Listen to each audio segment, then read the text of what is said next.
It is the most disappointing flow chart. It really is. Do they kiss? No, Katie is not interested.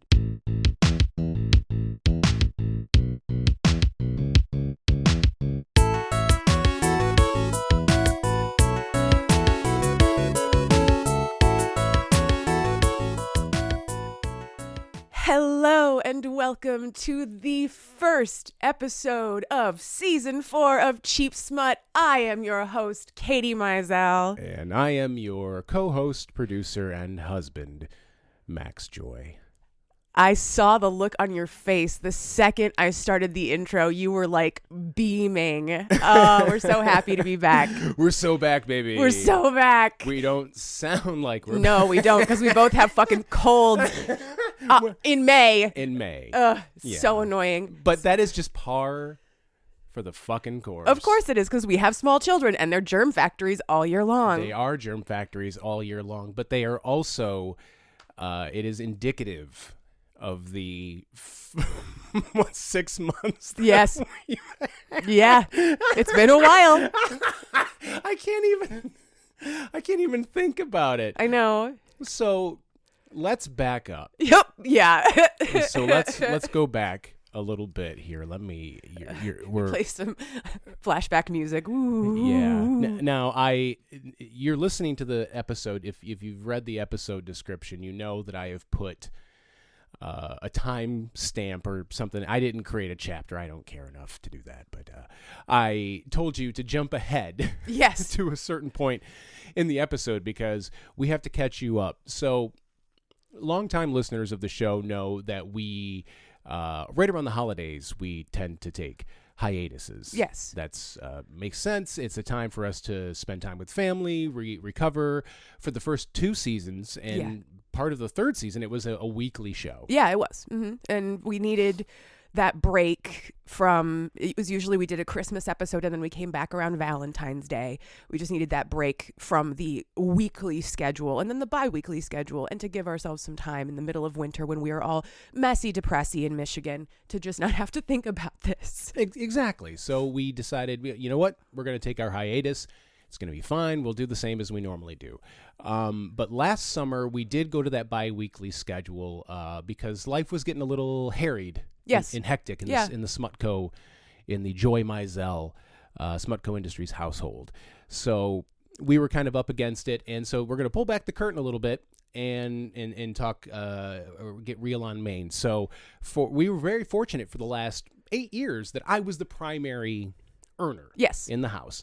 But if you haven't been paying attention to the state of affairs in America, money's on fire. So I hadn't gotten a raise in 4 years. TLDR, Katie was going to go back to work. Yeah. Katie's going to go back to work.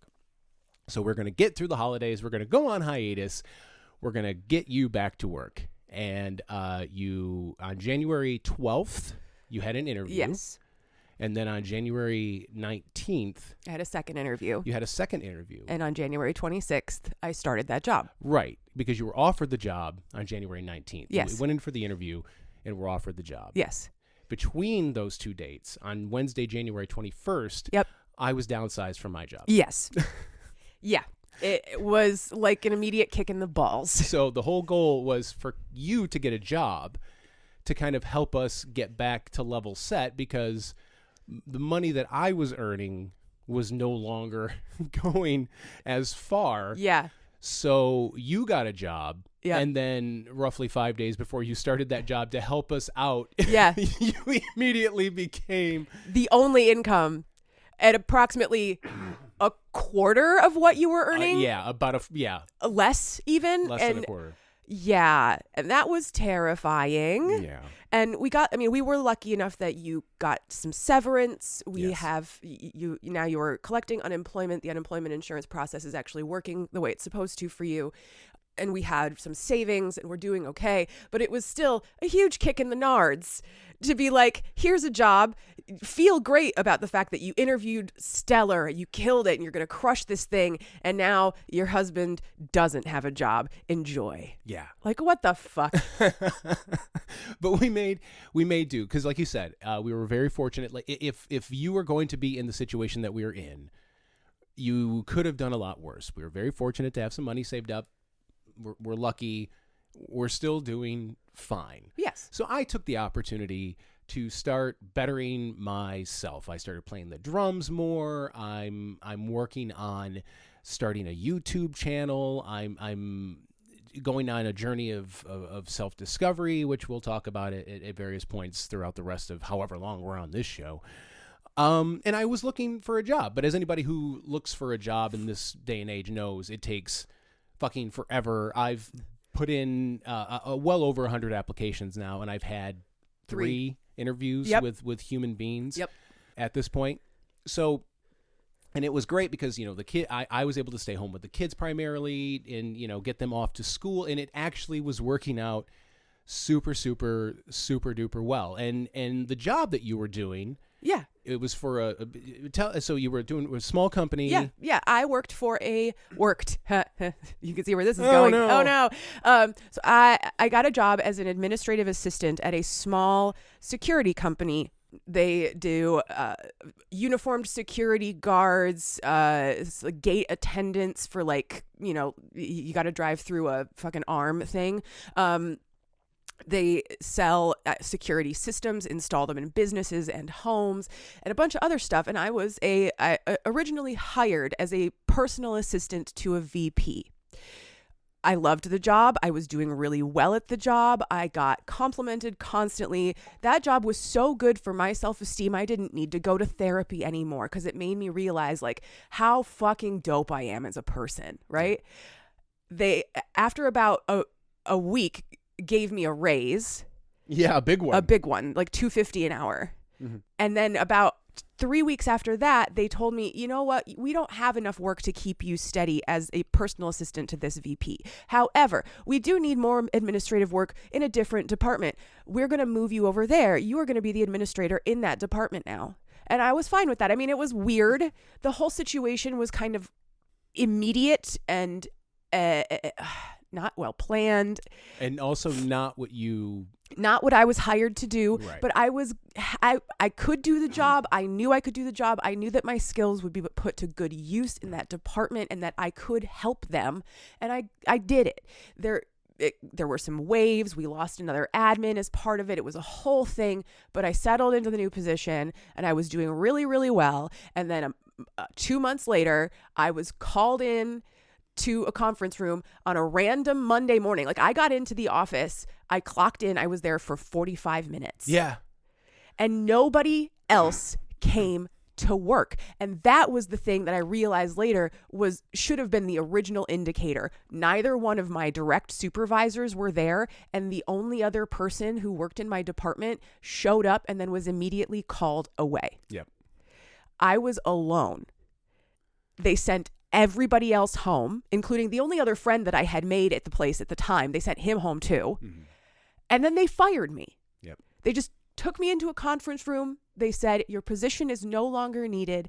And they let me go. They did not give me any explanations, nothing. And the person who fired me was not my supervisor. He was not the person who hired me. And he was not my top of my top report was the director of operations. Yeah. He was not the director of operations. He was the executive vice president of sales. Yeah. And he just fucking fired me because he was the only guy in the entire state at the time, because most of our executives were on vacation. Because they're related. Because they're all related. Yeah. He was the only executive in the entire state at the time. And he fucking fired me. And I was like, Jesus Christ. I packed all my shit. Yeah. I made him carry the heavy box out to my car. I cried for 5 minutes and I came home. I was so mad, and I'm still mad. Well, as you should be. I'm mad about it. It was unprofessional. It was rude. It was disrespectful of me, my time, my talents, all of the work that I had poured into that place, and all the enthusiasm that I had showed them, because I was really vocal about wanting to do everything I could for that place. Yeah. Anything I could for that place, as long as they were willing to keep me. You took a great interest in what they said they wanted to accomplish. I did. And I tried. Yeah. I put my whole pussy into that. Yeah. And they fucking kicked me right in the box on the way out the door. And that's fine. I'm fine now. It'll be okay. It's on my resume now, and it looks fucking great. Yep. And I have a possible opportunity soon coming up, hopefully. Oh yeah, that's right. This week, possibly, I'll be able to talk to her more about it. So, and I do as you well. have a couple of opportunities on the table right now, but you have an in-person interview in 2 weeks. Yep. Everything is going to be fine. Yeah. And all of that, like I said, we just want to kind of like fill you in because we do consider the people that listen to this show our friends, because we don't do things on this show with the express purpose of growing the show. No, we've never really applied the grind to this show. We've just made it because we like it. It's a hobby. Yeah, this is a hobby. Yes, that is exactly right. It is a hobby. So if you're new here, that's what you're going to get. You're not going to get a lot of, we used to do a Patreon. Now we have a Coffee or a Ko-fi or whatever that is. Yep. If you feel like you want to contribute for the labor and effort that we put in. But and get some cool exclusive episodes in return. Exactly. And that is something that we will refresh everybody's memory on, myself included, because I totally forgot about that. But going forward, we are going to continue to keep the bi-weekly schedule running. Mm-hmm. We are going to continue doing the same weird and wonderful things that we've always done. We weren't completely off the grid podcast-wise during the hiatus. No, we never are. We recorded a very awesome interview that as soon as we are able to... Yeah, as soon as she tells us that it's time, we will release it. Yes, that is going to be something that we are very excited for all of you to hear. The show notes have probably given it away by now, but this is not your typical episode of Cheap Smut for a variety of reasons, not the least of which is because we missed you guys so much that we wanted to get back into making shows, and so this was the easiest way for us to do it that is tangentially related to both Cheap Smut and the other thing that we're going to be talking about. And I also want to talk about the merch thing. Yeah. I think that's going to be a really cool idea. I'm going to take a pause to cough right now. I hate my children. They're so beautiful. The little germ factories. Fuckers. Yeah. So anyway, and I'm back. Yeah, but the thing I want to emphasize is that the point I was ultimately making is we are going to talk a lot about, we wanted to tell you all about what was going on because we do consider you our friends, because we like being a part of this community. We consider this a very niche, fun community. And I think that all made sense. I'm sure I edited it all together to make it sound genius. It's whatever. It's fine. Yeah. So with all of that said, let's start. Well, actually, you know what? You want to talk about the merch thing real quick? I kind of want to throw it out. It's your idea. Yeah, go for it. I want to throw the merch idea out, and then I want to talk about why we're talking about a movie and not a book today. So a lot of people ask us about merch, and as you can probably imagine, making merch is not a cheap endeavor. No. Plus, you've got to pay for people to design it and manufacture it, because you can't just ask people to do these things for you for free. So I'm not a visually creative person. It's just not something that's in my wheelhouse. It's not a thing that I'm good at.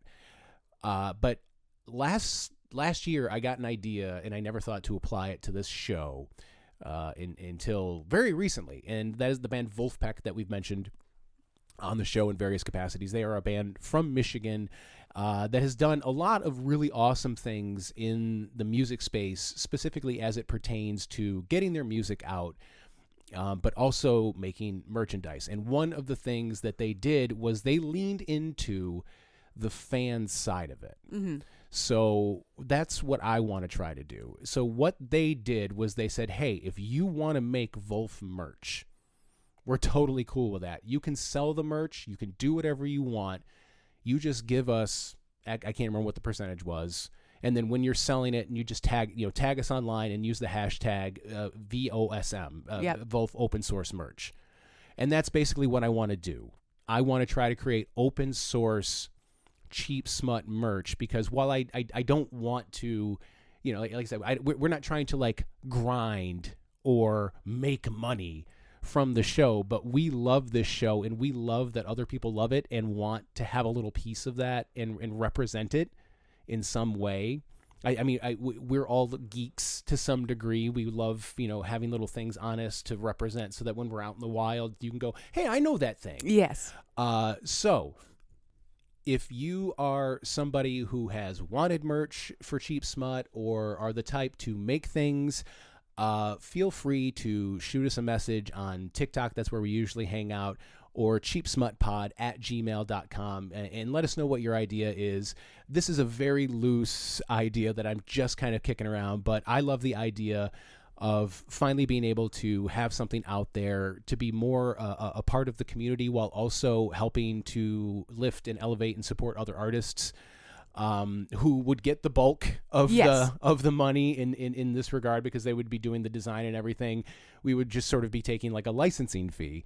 But then I also like the idea of maybe going, hey, we're going to be at we're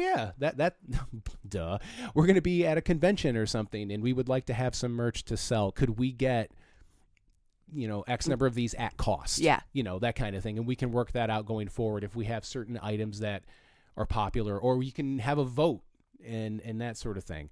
So if that sounds cool to you, shoot Katie a message. She's the one that kind of runs the TikTok, or cheapsmutpod@gmail.com. Speaking of conventions, we do have two that are still on the agenda this year. Yes. One is going to be just you. Yes, just me. So, Sinful Signings, our beloved home, our favorite convention that we go to every year. We were not able to attend Sinful because of everything that we talked about earlier. The job loss, the funding, the traveling.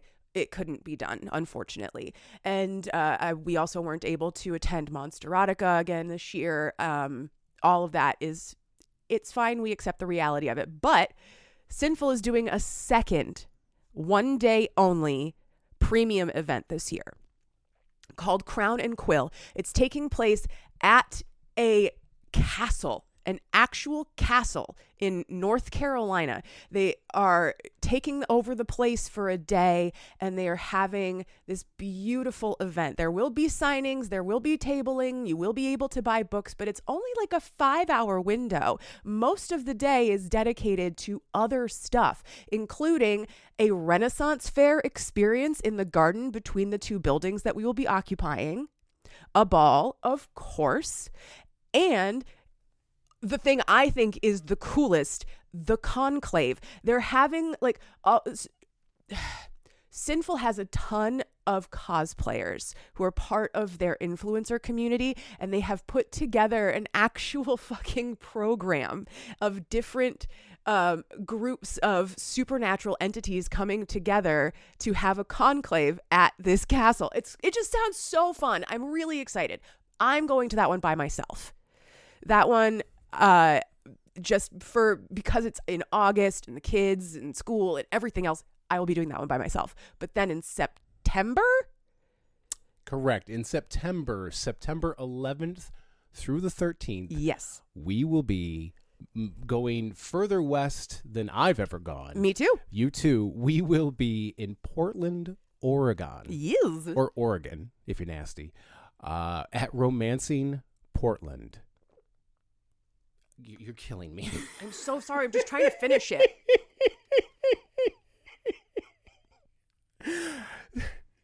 Sorry, we're going to have to cancel our appearance at Romancing Portland because my wife doesn't know how to drink your microphone. It went up my nose. You can find us on social media. So yeah, September 11th through the 13th, Romancing Portland. I am currently looking at the website. They've got a list of author guests up already. We've got, let's see here, some names that I don't recognize and some names that I do. We have Alexandra Vasti, Alicia Rai, Annalise Strana, Emily Rath. I recognize that name. Jasmine Guillory, Katie Robert. I love Katie Robert. Kimberly Lemming. We've covered We her. love Kim. Yeah. Oh my God, I can meet Kimberly Lemming? Yeah, Shut your face. Yep. S.A. McLean, Sarah Rash. And then, oh gosh, there's a whole, that's just those are author guests. And then there's author alley. But the thing, and so I'm I'm going to say this, and if anybody who's listening who's related or involved with Romancing Portland cares to gently reach out and correct us, I do apologize, but we do have some things in the works that we will just preliminarily talk about, specifically that we will be doing what, as of right now, unless something happens between now and then, this will be our second ever live episode. Yes. We will be doing a live episode while we are at Romancing Portland. And then there's also, and that is going to be a joint effort. Yes. With at least, I think it's just Lauren. It's just Lauren. Okay. With just Lauren, at least Lauren Devora. Yes. Author, friend of the show, Lauren Devora of the In Our Ears podcast. Yes. We will be doing a joint live episode with Lauren. Of In Our Ears podcast. And then there's also supposed to be a meet and greet at some point. I don't know who all will be meeting and greeting. And there is an audio erotica narrator panel. Yes. That is in the works as well. Because if you're not familiar with In Our Ears, that is a podcast that focuses specifically on the world of audio erotica.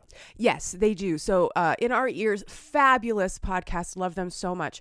They specifically talk about the platform Quinn most of the time, which is the most widely available audio-only erotic platform. So essentially, it's pornography with no visual element. And people love this shit, particularly feminine people, because very often we do not want a visual element in our porn, which is a thing that they talk about on the show quite a lot. Like, I don't want to look at a woman and go, I don't look like her, that kind of thing, or, whatever random thing.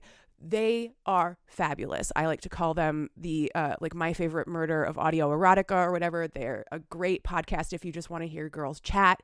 I love to hear girls chat. And I'm really excited to be able to do something with them at Romancing Portland. I do think it's just Lauren because I don't believe that Dee feels comfortable in a crowd yet. Yeah, I totally understand and that's totally fine. I'll step in and protect her because I love her. Yeah, and I don't like crowds either, but just by dint of the fact that I'm larger than most people in a crowd, people tend to leave you alone anyway. Yeah. You look big and mean and scary. Yeah, I'm not. So when you come and meet us at Romancing Portland, we're both over 6 foot tall, but we're not scary. No, we're just giant and sexy. Exactly, we're just giant and sexy. That's all it is. So there's that, and then this episode. Yes. Let's get on to this episode now. You normally would be covering a book, and to a certain degree, we are.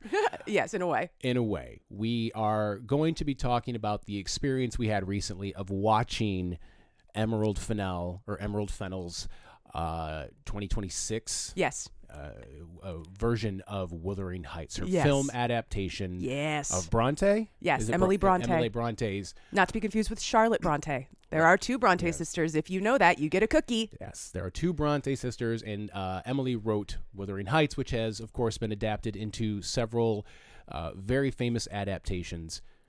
And the one that came out this year was it was super horny, and it made a big to do.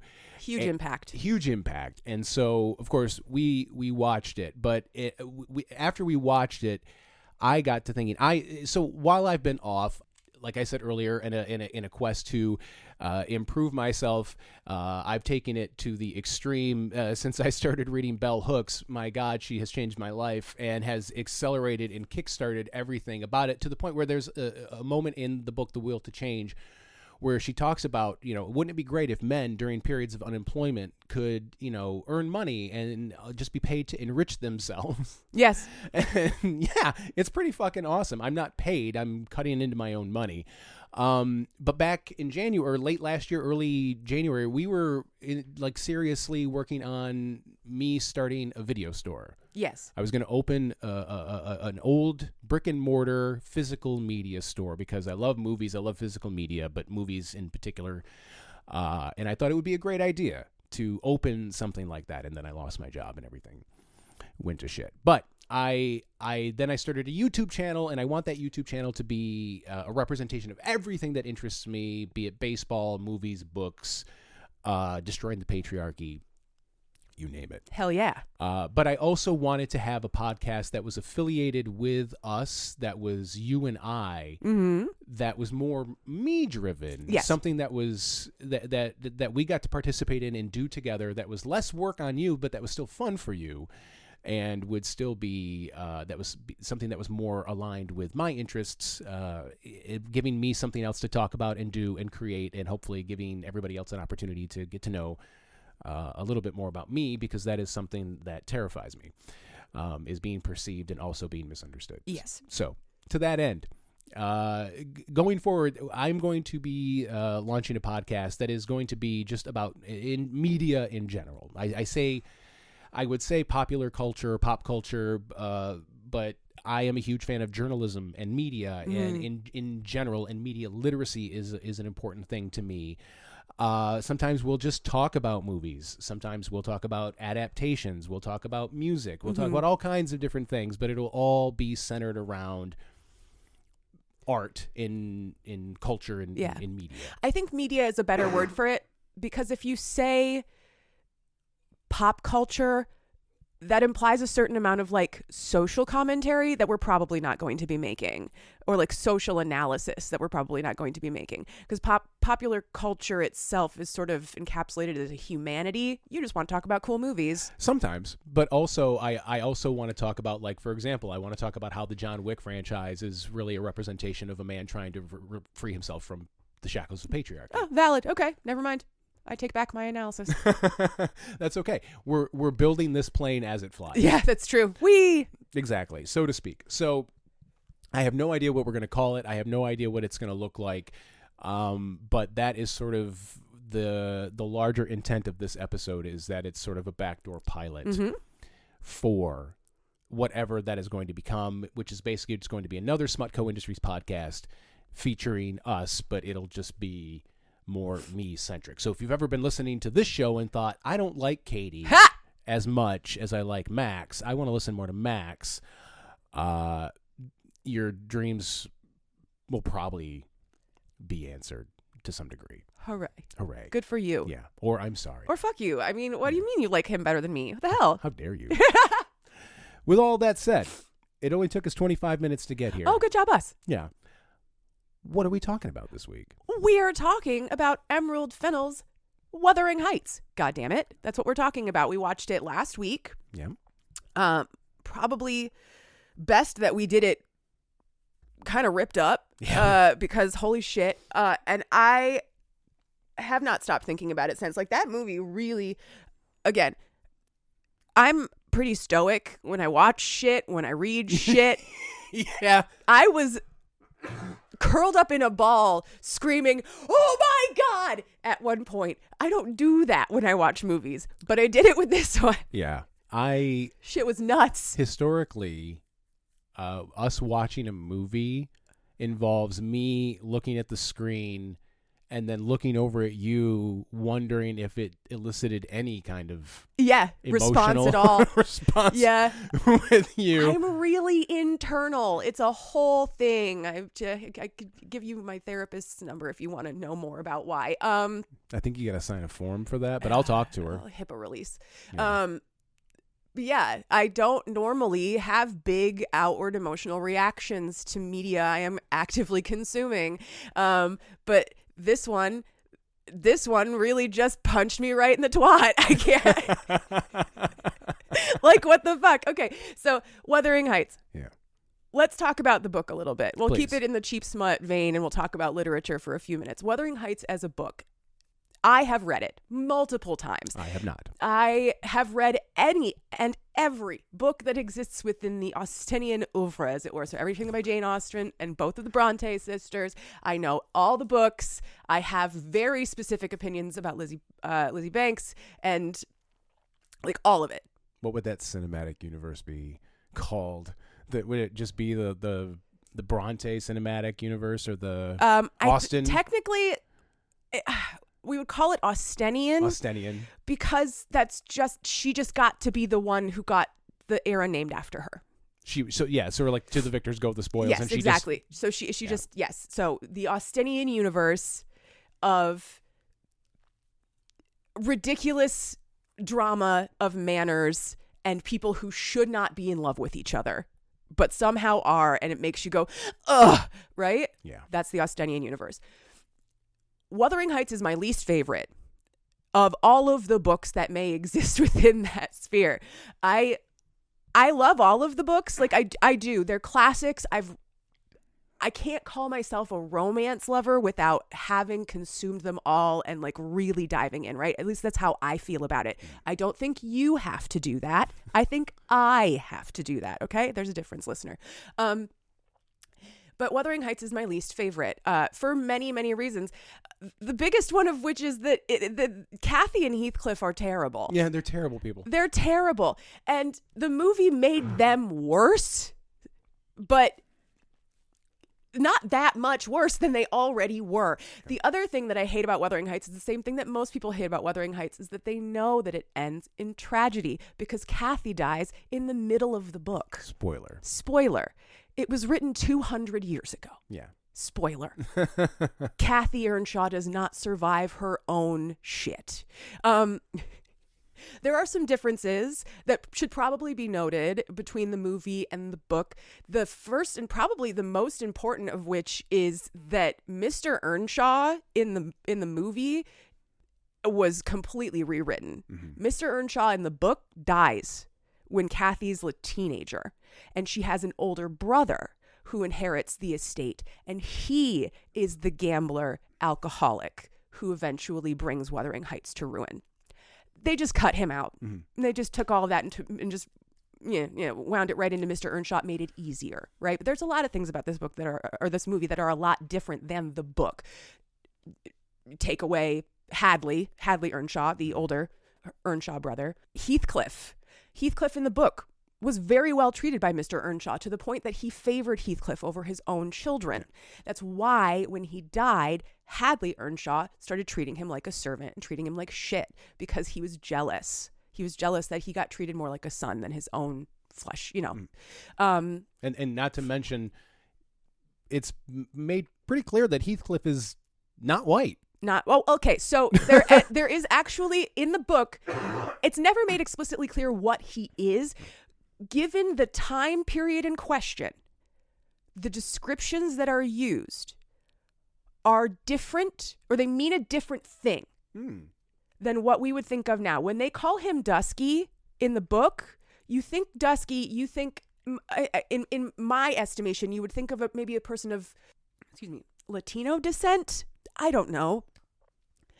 Your brain automatically starts applying labels. You're putting intent on words that are out of context by centuries. But they're modern labels. Yeah. So you hear you read those words, you get an image of a man. When I read it, you get an image of a man who, in my estimation, was probably half black or a person of color. Let's just go with that. A person of color in some respect. However, the actual description back then would have been read more like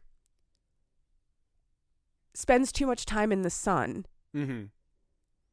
Maybe from Spain. We're not sure. Yeah. That's all it was. Because he couldn't be a person of color. If you really think about it, in the time period in question, he couldn't be a person of color. It never would have gotten published. Ever. People of color didn't have romances in those magazines. It just didn't happen. We're talking about racism here, like deeply seated racism. So the language wasn't a way around that. Yeah, the language wasn't really a way around that. No, it just is what it is. And it made him mysterious and slightly dangerous without ever labeling him as something other. Does that make sense? Yeah, sort of just leaning into the heuristic that we all know that light is good and dark is bad, and he's not quite dark, so we don't know quite what he is. Exactly. Yes. Okay. So there's a lot of questions around Heathcliff's origins, his race. Nothing is ever made clear. They call him, to use the slur in the book, a gypsy. Yeah. So he could be from anywhere. He could be of Romani descent. He could be from Spain. He could be from America. We don't fucking know. We're never told. So you would say that ignoring that or not addressing it in the film is not that egregious. I don't think it's that egregious. And really, when you look at Jacob Elordi and the way that they put him together for the film, he could be swarthy in that time period, especially when compared to Margot Robbie's "I haven't seen the sun in 15 years" pale. That's true. You know? So that's a lesser difference. Yes. Yeah. Say. But yes, that is a lesser difference. But there are a lot of other huge differences, like Isabella, Edgar's ward. Not a ward, his sister. In the book, she's just his sister. The Earnshaws, they take in a ward. Just some girl. I can't really remember exactly who she is in comparison to everything else. Nellie is still there, but she's not the kind of scheming woman that she is in the movie. In the movie, they gave Nellie the obligation of burning every letter that Heathcliff tried to send to Kathy, right? And she was this external force that was operating on some kind of almost jealousy or envy of Kathy's situation. But in the books, Nellie is not like that. She performs out of obligation, not out of jealousy or any kind of emotional reality. She's also not like they say that she was like taken in as a sister or something. She's a servant. She's worked for the Earnshaws, and she will for her entire life work for the estate of Wuthering Heights. That's just who she is. From there, a lot of the story does then become the same.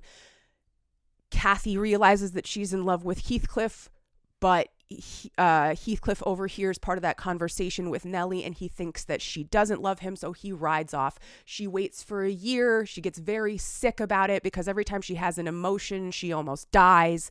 And then after some amount of time and realizing he's not coming back, she marries Edgar. She moves into the estate on the Grange for 3 years, which they extended to 5 in the film. She's not happy, but she's not unhappy. She is wealthy and she is well taken care of, and she is doted upon by a man who has more money than God.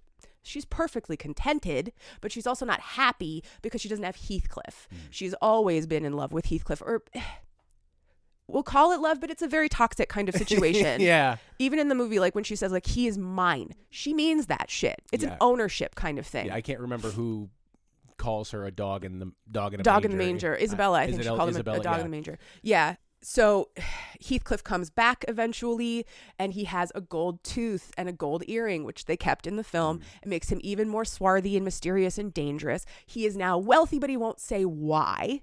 And he never does say why, which leads to speculation about piracy or vagary or whatever. Whatever.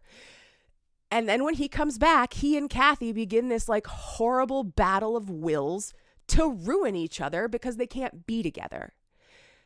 And that occurs. However, we get back to some differences between the book and the movie. Obviously, there's no sex in the book at all, ever. It's not horny. It's not even a little bit sensual. It's Austenian and bland and dry and very emotional. The way sex was supposed to be. The way sex is supposed to be, exactly. But so in the book, Kathy actually gives birth and dies in childbirth, I believe, and she has a daughter. Heathcliff marries Isabella the same way that he did in the movie, out of absolute spite, just trying to make Kathy mad, and they stay together. I don't know why, but they do. Kathy dies. Heathcliff goes slowly insane over the next 30 years. He keeps breaking into her grave to cry on her corpse. And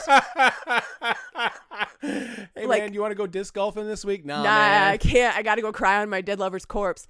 He goes out to the moors to just wail into the fucking night. He's completely insane. He has a son with Isabella, I believe, but Isabella leaves because the whole thing's just too fucked up at that point, right? She finally is like, you know what? I got no room for these red flags. Yeah. The son that they have, she takes him. He's very sickly, and she takes him away. 11 or 12 years later, she dies. The son comes back to live with his father.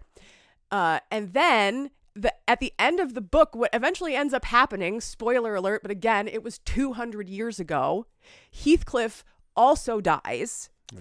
His son and Kathy's daughter end up slowly falling in love Oh. as Kathy, the daughter, also named Kathy, teaches the son how to read. And the son takes over. They eventually wed, and they move into the Grange because he is officially like it's his estate. Heathcliff took it, like Heathcliff bought it at some point, and now it's his. And the Grange, apparently, people see Heathcliff and Kathy's ghosts on the moors in the night, and that's how it ends. That's the end of the book. Huh. Fucking romance classic for the ages, right? But I always say, the enduring popularity of Wuthering Heights and also Jane Eyre is indicative that we have always loved trashy, toxic romance. We just wrote it with nicer words back then. Everybody wants to see, fucking, they should not be together. Do it, you know? 100%. We've been saying now kiss. Now kiss, exactly, for centuries. Whatever that is in Latin. Jeez Louise. Yeah, I don't know what that is in Latin. Me neither. I want to look it up. Do it. Nunc osculum. What does that mean? Nunc osculum. Now kiss. According to them, their Googles. Hey, remember what we were talking about earlier with merch? There's your Smugco Industries crest. Yep. Nunc osculum. Now kiss. Exactly.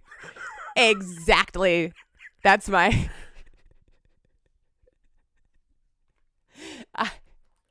I want a longer one. It should say something like, why are they not kissing?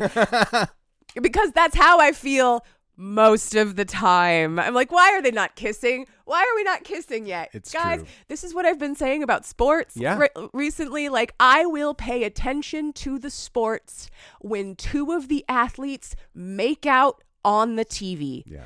If it's not some heated rivalry / check please, true love on the ice type shit, I do not care. No, I don't. I really don't. I have to make sure that it is a really good clip of sports. You do. Before it has to be like a feat of athleticism. Yeah. Otherwise, I'm like, are they going to kiss? Then no. It is the most disappointing flow chart. It really is. Do they kiss? No. Katie is not interested. Done. One line. I don't care. Straight down the side. The yes is like so many branches. Yeah. Do they kiss? When there's just like, what kinds of kisses? Who are the characters? Yeah. What's the dynamic? Who's in charge here? Yeah. Otherwise, no. I don't care. It's one line. No. Leave. Go away. Next candidate. Speaking of kissing, let's talk about the shit that got real different from the book. Yes. So, yeah. Oh, buddy. Okay. So, this is the thing. This is the thing that is going to make me love this film, even though it wasn't that good. Like, the film itself, the pacing is a little irregular. Do you think this is a good place to divulge your letterboxed review of this movie? Sure, why not? I made a letterboxed review of Wuthering Heights, 2 stars. Had the best sex of my life right after watching this. 2 stars. Like, what am I supposed to say to that? It is the perfect encapsulation. It really is. Like, listeners got a little extra information about us on Maine right now. It was nuts. Like, there was the thing that I love about this film, and the thing that I will always love about this film, no matter what the flaws are, is it fully embraces a feminine view of sex. Mm-hmm. Fully feminine view of sex and sensuality. There is not a single moment of nudity. There is not a single titty. There is no objectification of any body. I mean, you see shirtless Jacob Elordi a few times. Okay, well, yes, but often it's in the context of work. Yeah, like mucking out stables and stuff. Not like, exactly. But it's also it's not the focus of the gaze. Yes, it's not the focus of the gaze. It's just part of, and it's just part of it. And the thing that I really appreciated about it was the lack of objectification in that way. Like, there are moments where he's laying Isabella out on a table and slowly undressing her. There are moments that feel really close to getting to that realm of, not dangerous, that's not the right word, but like lewd, I guess, but they never happen. It walks this really fine line of sensuality that focuses on little nuanced things, and then really big grand gestures of things that shouldn't be sexual but are, like the egg scene. Yeah, that shit was crazy, right? She put a dozen eggs in his bed when they were like 15 years old or something as a prank, but then you got this really intense shot of him like fingering an egg yolk. And you, whoa. Why does that look so hot, right? Yeah. That's the beauty of Emerald's eye. It didn't. Huh? It didn't. It did. That not. It did.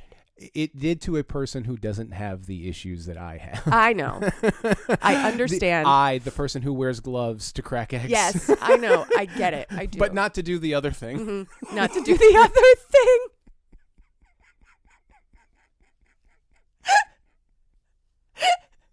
Anyway, so yeah, that scene, that was great. That crazy scene where they watched the the servants ended up having super kinky like pony play sex right underneath his bedroom because he slept in the barn, in the barn loft, and she was up there for I don't even know what reason, just being a perv, watching the servants fuck, and he literally put a bridle on her. He put a bit in her mouth, and she was asking him to pull harder, and he was like, "I'll break your teeth."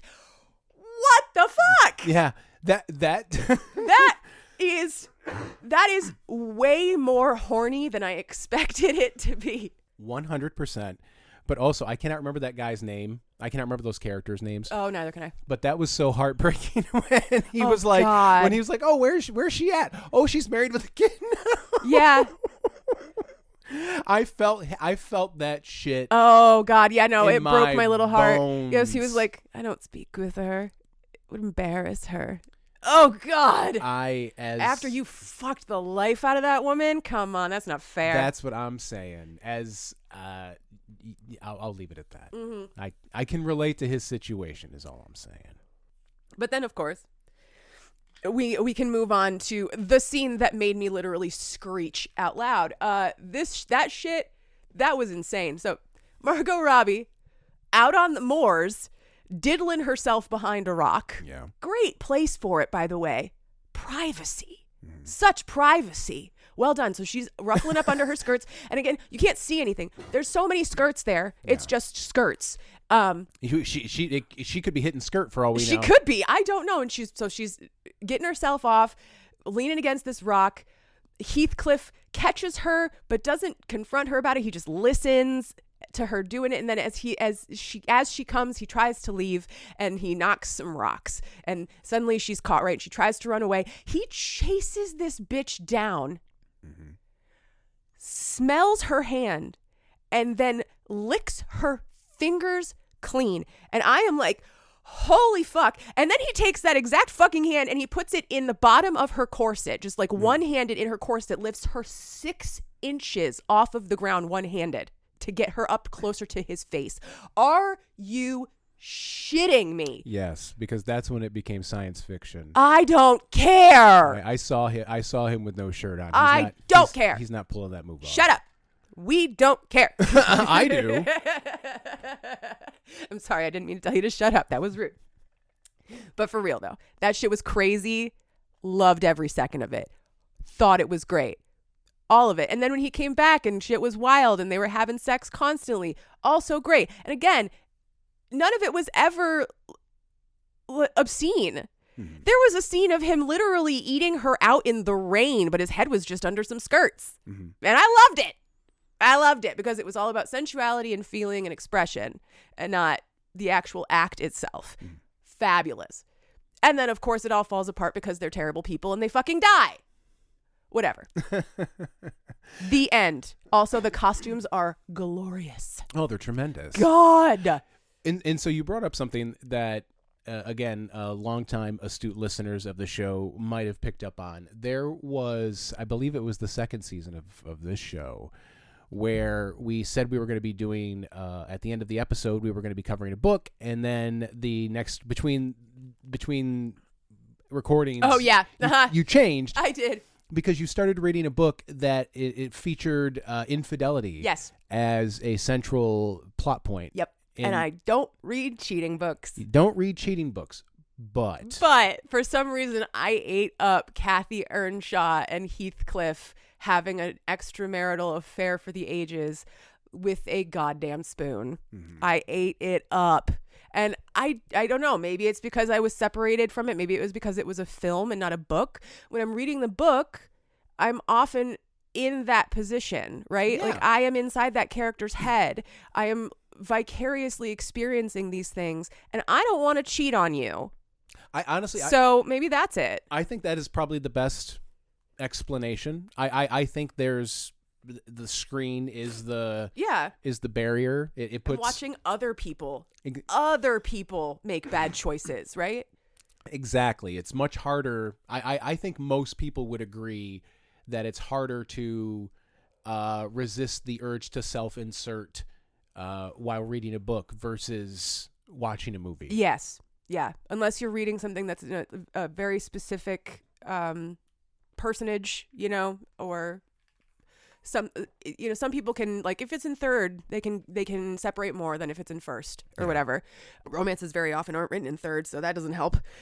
But yeah, I mean, that's probably the explanation right there.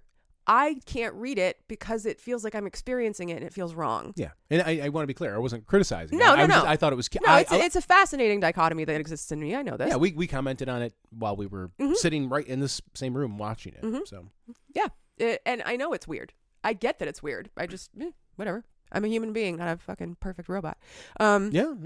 Yeah. So I think we covered most of the differences between Wuthering Heights and the film, how much I love the film and why, how much, as much as I recognize that it's not a great movie. It's got a lot of pacing issues and some writing problems. It's also got a lot of really incredible moments, like really great moments, not just the sex moments or the sensuality moments, but some other really good stuff. The scene, the line that Mr. Earnshaw delivered when Kathy came back to see him, and he was like jaundiced and looking like shit, and the whole estate was full of garbage. Yeah. She threw a bunch of coins on the ground because she was just mad that all he wanted was money. And then what did he say? He said, "No, stay." He said, "You will watch me grope for them since that was your intention." Yeah, exactly. Yeah. And I was like, "Oh, that's fucking cold." It was amazing. And then, of course, she immediately got down on the ground and started helping because he was still her father. And even though she had a lot of really complicated feelings about him, he was still her father. And I really appreciated that element of it too. Yeah. The keeping him alive meant that their relationship was complicated, and it continued to be complicated until the day he died. Yeah. And then she fucking made out with Heathcliff at his funeral. We do what we must. With the gravediggers, like right there. They were right there. Bruh, they will gossip. They will goss. Yeah, they're gonna goss. They're gonna goss. They're gonna, after they're done digging that grave, they're gonna go to the nearest pub. They're gonna be like, "You have no idea who I just saw Kathy Earnshaw making out with." And then it's ruined. All of it. Absolutely ruined. Ruined. Yeah, ruined. Fully ruined. Oh, also the other thing that I really didn't like about the book, I'm sorry, the movie, I don't mean to. The final shot when Kathy died.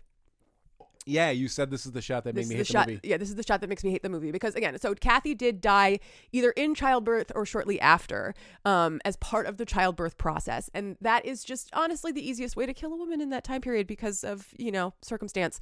But the way that it was shot in the film, when she died, so she had in the film what they gave her was an incomplete miscarriage that became septic.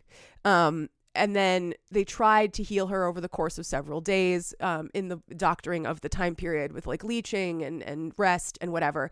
And then she eventually died. But when she died, she had a massive hemorrhage, and she hemorrhaged all of the blood in her body right out of her vagina. Mm-hmm. And it flowed down this bed in this shot that basically made her look like Lady Jesus. Or so something. It's straight overhead. Straight overhead. She's in this bed. It's all white silk and red blood. And it was like, the messaging was, your pussy killed you. That's the messaging I got out of that, was like, you were so horny you died. Yeah. And I don't like that. No. There were... I don't like that. Kathy Earnshaw. There are a lot of reasons why Kathy Earnshaw is not a good person. Giving her horniness and then taking her life for it is just anti-feminist. Oh, 100%. I feel like this is a good place for my 2 cents on the matter, because I read there was a really great tweet about this movie that I read before I saw the movie, which was, and I'm paraphrasing, but basically Emerald Fennell is a really unique example of a woman who had no obstacles in her career and probably should have. Yeah. Like, this is one of those cases where, like, maybe we should have stopped her. For those of you who don't know who Emerald Fennell is, she is a filmmaker. She also did Saltburn, if I remember correctly. And very, very good at like tense atmosphere. Yeah, she does. She has a very unique visual style, but she's also the daughter of privilege. She was the daughter of, I believe, a very famous jewelry designer. Okay. In England. So she's come up with a life of privilege, but this is something that's happening in art in general anymore. It's something that a lot of music YouTubers are starting to notice, is that the music industry is just full of people who are either the scions of musicians, or people in the industry, or people who grew up wealthy. Mm-hmm. That sort of thing. I know this movie's not for me. Yeah. Is what I mean to say here. I said to you, I felt like this movie, it looked like this movie was directed by Tumblr, but not in a pejorative way. Because, like you said, that is what you might be into. Some people might be into the idea of a movie that is coded as Tumblr directed this movie. There are a lot of visual choices that I didn't like. I'm more of the film nerd, aesthetic, auteur type thing. There were a lot of choices I didn't like. There were a lot of shots I didn't like. I didn't like a lot of the things about this movie because it's not for me, and I understand that. But I give it a ton of credit because every choice it made, it fully committed to that choice. Whole chest. And I will prefer mediocre output as the result of a big swing over good output. I said this, I started watching Severance. Yes. I finally started watching Severance, and that show is such a delight and a delicacy if you're into like little visual nuggets, and if you're into scenic design and lighting design and production design, like I am. I'm into all of these things, and Severance does it super, super, super good. And Wuthering Heights did it super, super good. Yeah. But then, in the first season of Severance, spoilers-ish, if you haven't seen the first season of Severance, I'll try to keep it spoiler light. But there's a scene where Mark S., the main character of the show, goes to see a concert or a performance of a metal band in an alley in wherever they live in this fake state or fake city. And I did love you told me that they were just like in an alley. Yeah, exactly. It was just and they were in an alley, and you cut away from the very stark but beautifully designed Lumen headquarters. Even though it's all white, there are still a lot of very interesting aesthetic choices in the Lumen severed floor that you see. And I love Rickon and Devin's house. Like interesting design choices are made. But then for this scene, it felt so tacked on. Like they posted on Craigslist to get 20 extras, and we'll shoot it just a certain way. We'll hang some Christmas lights. We'll call it, like, it felt so tacked on. The lyrics that the song that the band was singing, it was supposed to be this anti-Lumen thing, and it was not. It was so ham-fisted and on the nose, and it didn't make me stop watching the show, but I noticed it. A show that is very clearly designed for me, practically in a lab, down to the Helvetica font that is all over the show. That is an extremely me-coded thing, but that pulled me out of it so hard that it was kind of like annoying. even though I did not like everything that I saw in Wuthering Heights, there was never a moment that felt like it wasn't fully part of it, fully part of her vision. Whether or not I like the output of the vision, I respect the fact that she got, it looks like, everything she wanted on that screen. Oh, yeah. And so to that she end, managed to pull off the fucking skin walls. So, yeah. Oh, my God, the skin. Oh, no. Look, a freckle from your cheek. I wanted to throw him off a balcony. That exact moment, I wanted him dead. I wanted to throw myself off a balcony. I wanted to auto-defenestrate. Oh, God. I wanted to go back to Chicago. Jump off the fucking... Hey, do one of the panels in this glass thing in the Willis Tower pop out? Sorry, I watched Wuthering Heights. Now I need to die immediately. Skin walls? Yeah, we got a new one down here. So, you have to wait in the line, though. Yeah. Way more popular than we anticipated. We did not expect this. Listener, if you don't know or don't want to watch, there is a...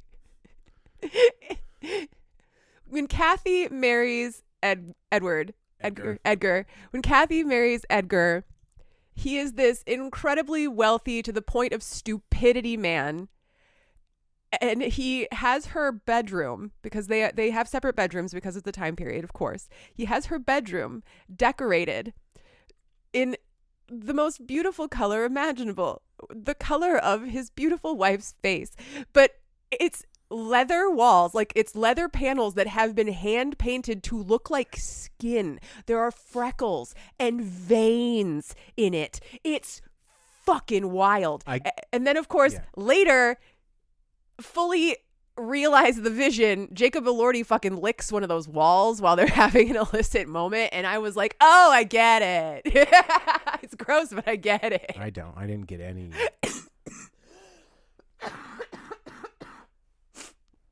It was great. It was all great. It was good. I mean, in a fucked up, scary way, but it was good. Yeah. But the skin walls, man. I might even double back to this movie. I would be curious to double back on this movie, but it would require me to watch more movies that are definitely not me coded. But I would be curious to double back and revisit this through the lens of the modern idea of masculinity as portrayed on screen, because oh yeah, for sure.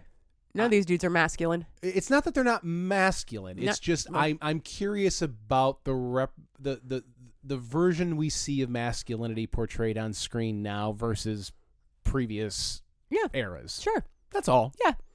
You know, your Jacob Elordi's, your Timothy Chalamet's.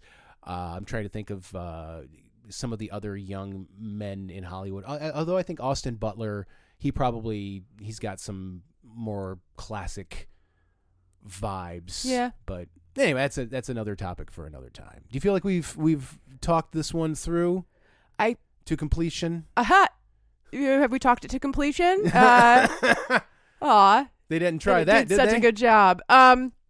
Yeah, I think so. Although I do want to talk about, at least for a minute, please, the other crazy, horny movie that we watched recently that was really fantastic, The Testament of Anne Lee. Yes, I feel like these are kind of cousins to each other. They are. They're cousins in a weird way. The Testament of Anne Lee, fabulous movie. Go watch it. I can't remember. A film by somebody. Like it had her name right across the top of it. The director. But it's a fabulous movie. So it stars Amanda Seyfried and a bunch of other people. Yeah. But it is about Anne Lee, the woman who was credited with the creation of the Shaker religion. If you don't know about the Shakers, I can inform you because I was really into cults for a while, so I know a lot about the Shakers. Shakers are a subsection of Quakers. Quakers are a Christian group who do not have a specific affiliation, but they're pretty close to being like Lutherans or Methodists.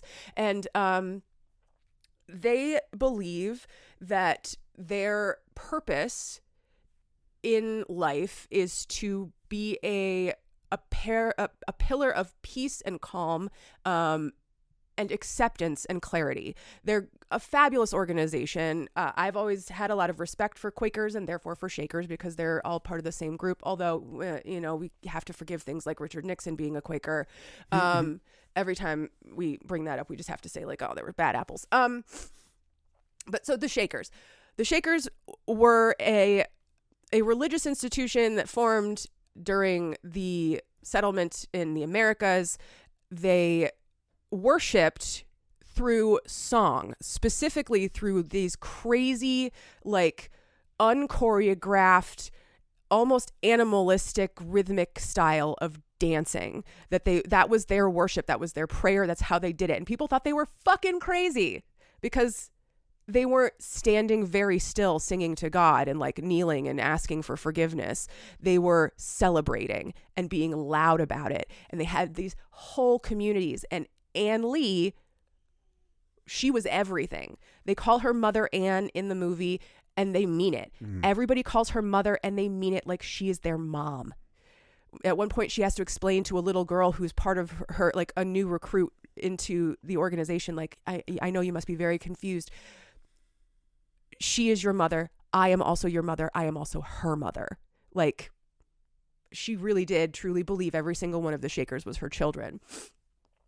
But she also had a lot of really specific beliefs about things like carnality and human need. She did not believe we should express ourselves through sex at all. We didn't procreate. We didn't pollute our bodies that way, right? Like, we ate clean. We took care of the land. We took care of our bodies, and we did not fuck. End of. But in the movie, and they do a really good job, I think, in my opinion, of explaining it. A lot of the reason I think why she ended up feeling that way, beyond the fact that she may have been asexual or at the very least sex averse, she lost 4 children very early in their lives. Most of them were born but did not make it to 1. And I think 1 or 2 of them were stillborn. I too would then decide I wasn't having sex ever again. Yeah. And I don't think anyone would judge me for it. Nope. No, so she developed a whole fucking religion around protecting herself, and I think that's fair. I really do. But she was a huge pillar of this community. She meant so much to them. They literally believed she was the second coming of Christ.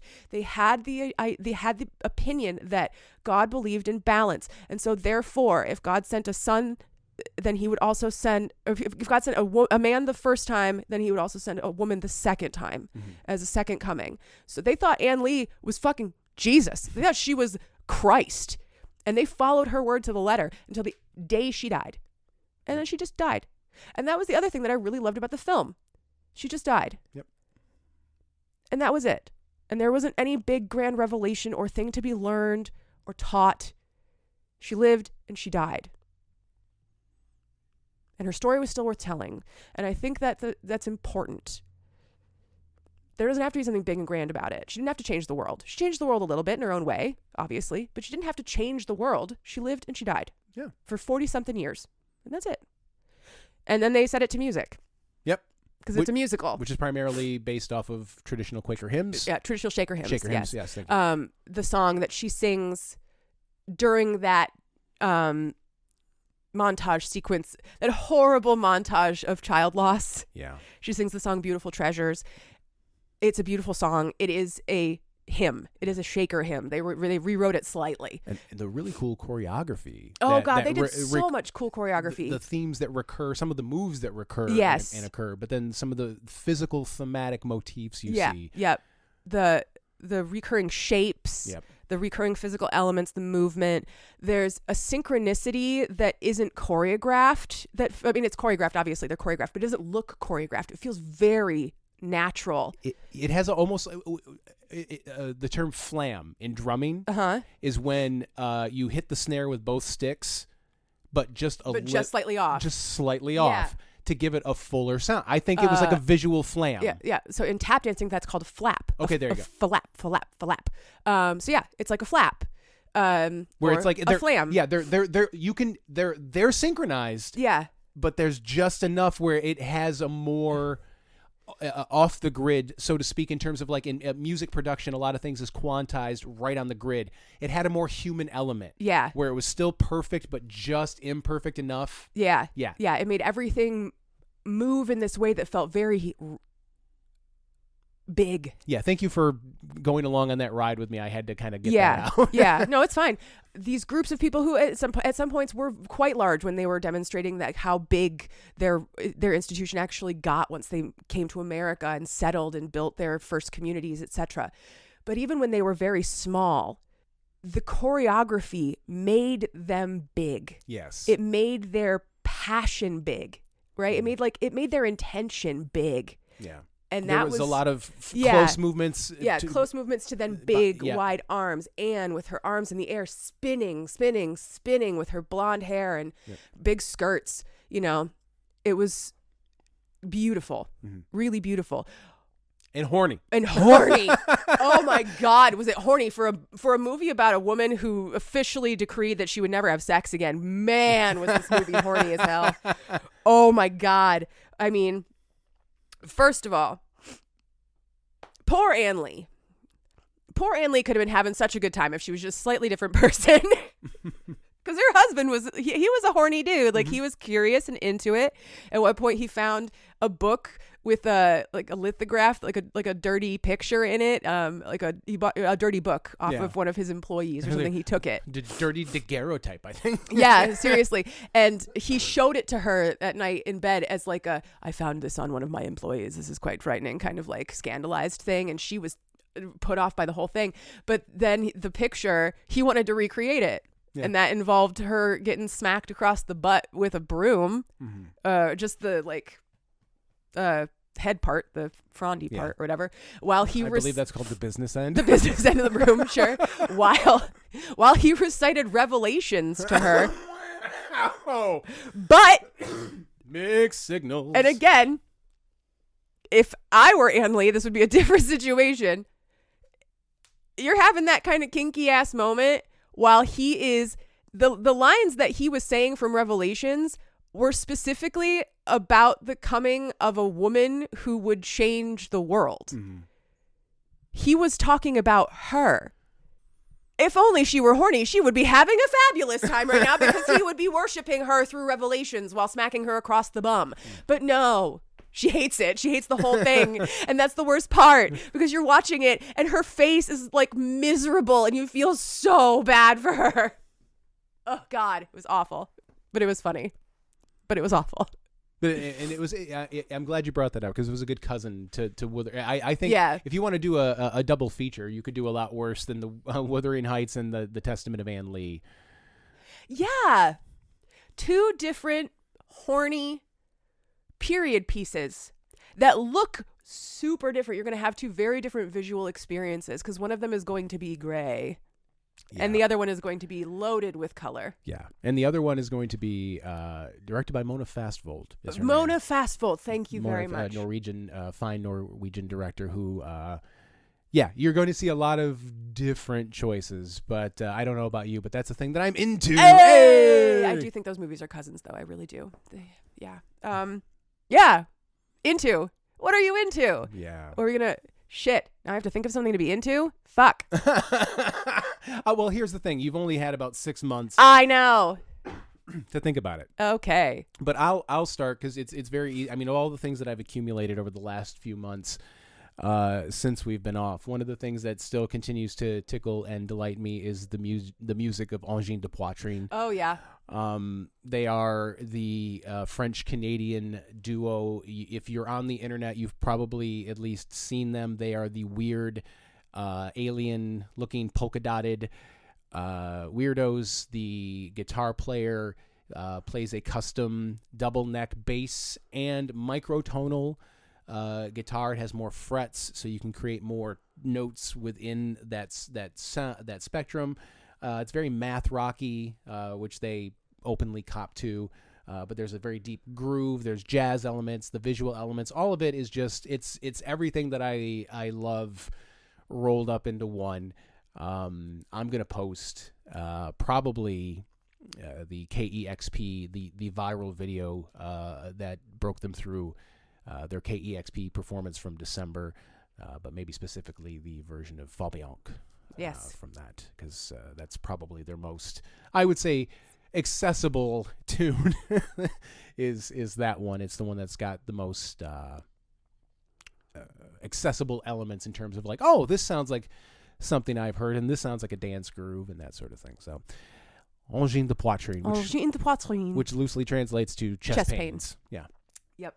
What are you into? What am I into? I'm gonna say two things. Please. So we'll go with the video game first. So I played after I got fired, but before we started doing the show again, I played a fabulous game called The Wandering Village.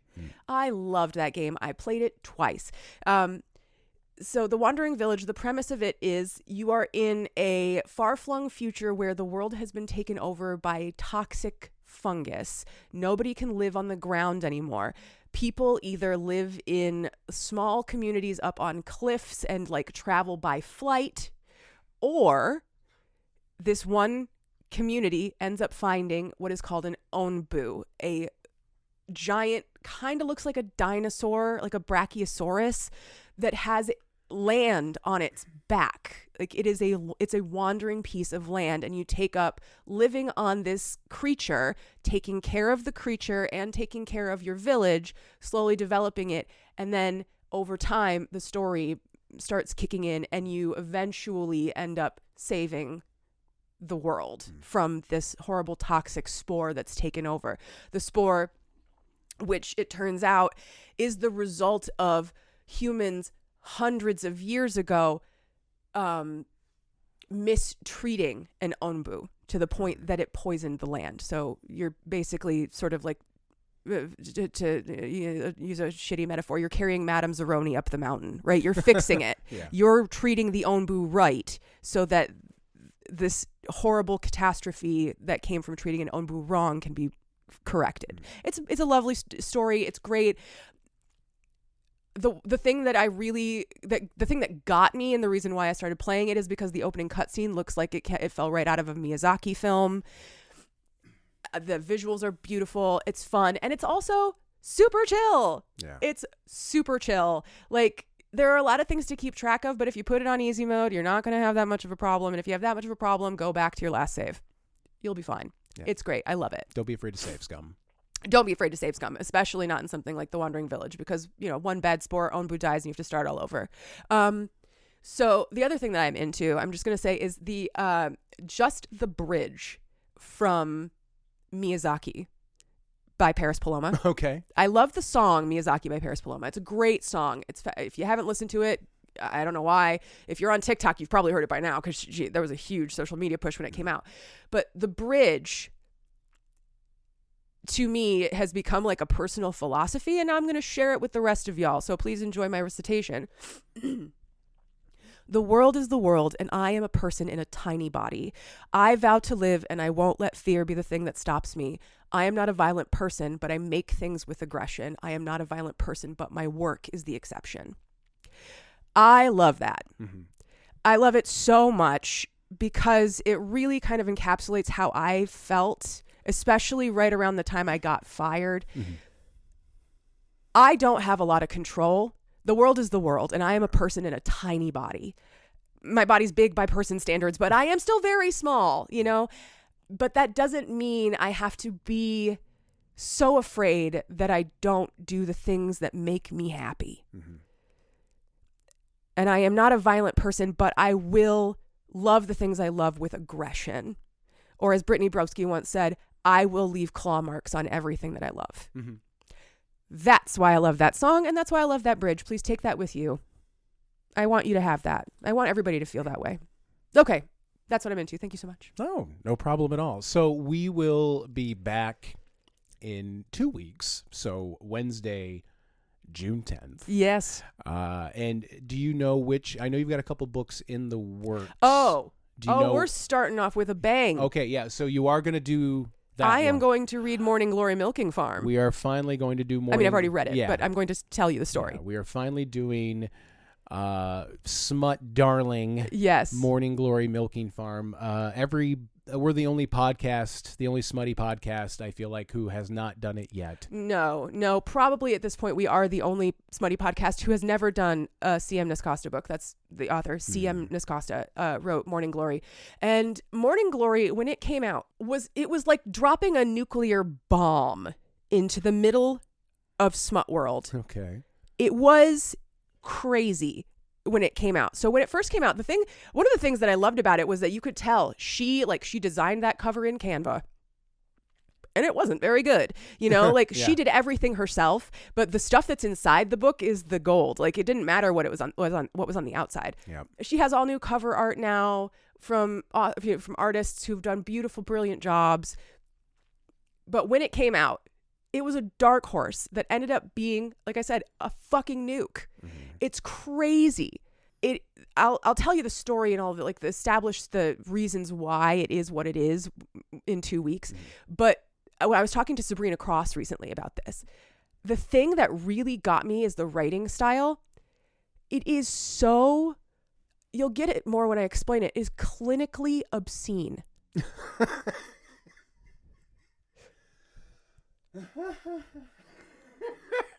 I don't know how, that's exactly, it's clinically obscene. And it's amazing. Like you're just like, what the fuck am I reading? This is so good. So yeah. Morning Glory Milking Farm by C.M. Nascosta.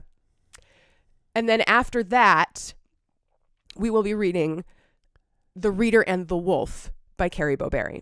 And the reason I'm reading The Reader and the Wolf, I already read it. I read it 2 months ago, by Carrie Boberry, is because The Reader and the Wolf is set at Monsterotica, basically. A fake version of it. Because Carrie attended Monsterotica at the same time we did last year and was inspired to write a book. Yeah. The concept of which was basically when we were at this conference center, there was also like a biofuel or like some kind of weird like biogenetics conference happening on the other floor, and all of these very like serious people in polos with these big badges were walking past us going, why the fuck is everybody like waving around alien dicks? Carrie Boberry went, what if those people were secretly supernatural and they were having some kind of conference that just happened to coincide with this smutty event? And what if one of the readers at the event ended up meeting a werewolf? It's great. It's so fun. It's so good. And then you read, like if you attended Monsterotica, which I did, you read it and you go, I remember that. I was there for that. I was part of that. I was in that shot. Like, yep. And then she made Sabrina Cross a character within the book, like an actual, oh, it's so good. So I'll tell you that in a month. I can't wait to hear all about it. But in the meantime, you can find us on social media. We are on Instagram and TikTok at Cheap Smut. If you would like to send us an email, please do so. cheapsmutpod@gmail.com. This is not a book. It's a movie that you can watch streaming currently on HBO Max. So the thing where I say we're not trying to, get any money for this, we're just trying to help the author out, doesn't make any sense. If you would like to support us financially, you can do so on Ko-fi or Coffee, however that's pronounced.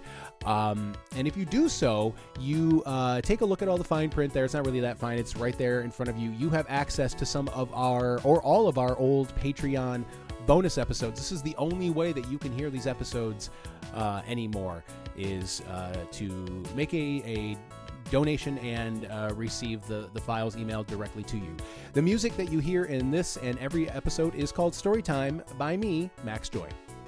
Listener, remember, if there is a book in you, write it. And if there's fucking in it, I'll read it. And then she'll come on this show and explain it to me for your entertainment. Or if you could maybe make it into a movie, that'd be okay too, I guess.